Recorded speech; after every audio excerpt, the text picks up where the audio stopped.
अब तेरा क्या होगा रे कालिया?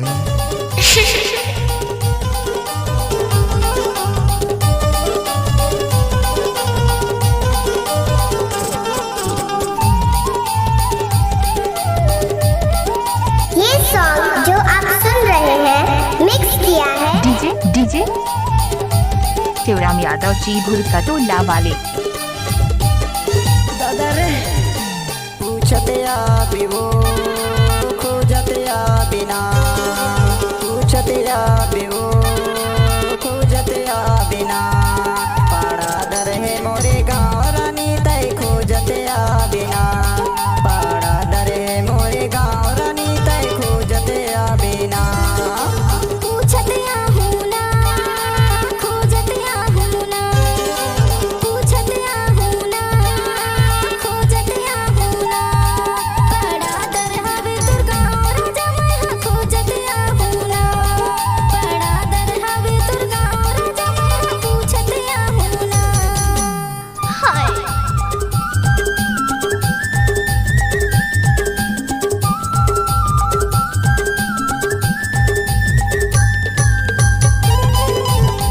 कुत्ते के मुंह से हड्डी और 30 बार खा की नोटों की गड्डी, दोनों छीनना बेकार है, इम्पॉसिबल। अरे हटा, चल अपना बजा। दीवार ला मिले बरिया पे जगदही के बाजार माँ जगदही के बाजार माँ टटूरी नाना के पान पिला माँ खाबो बंगला पानो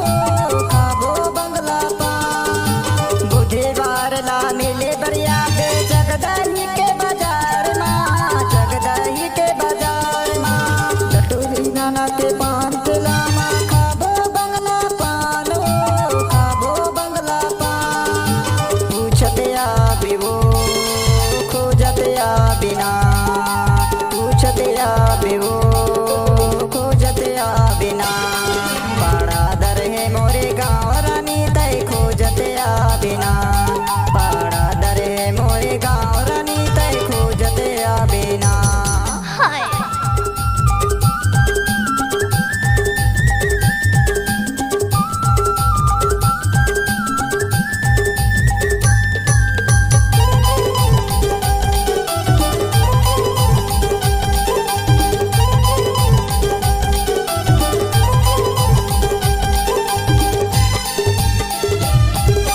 गाड़ी भर मत देबे भाई। कहाँ हवे तोर जिला राजा कहाँ हवे तोर थाना कहाँ हवे तोर थाना काहे तोर गोती नारी काहिन हवे तोर नाम काहिन हवे तोर नाम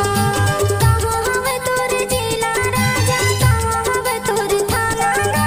कहाँ हवे तोर थाना काहे तोर गोती नारी काहिन हवे तोर नाम काहिन हवे तोर नाम पूछते आहू ना खोजते आहू ना पूछते आहू ना खोजते आहू ना पड़ा दर हवे दुर्गा और जमाई खोजते आहू ना पड़ा दर हवे दुर्गा और जमाई पूछते आहू ना।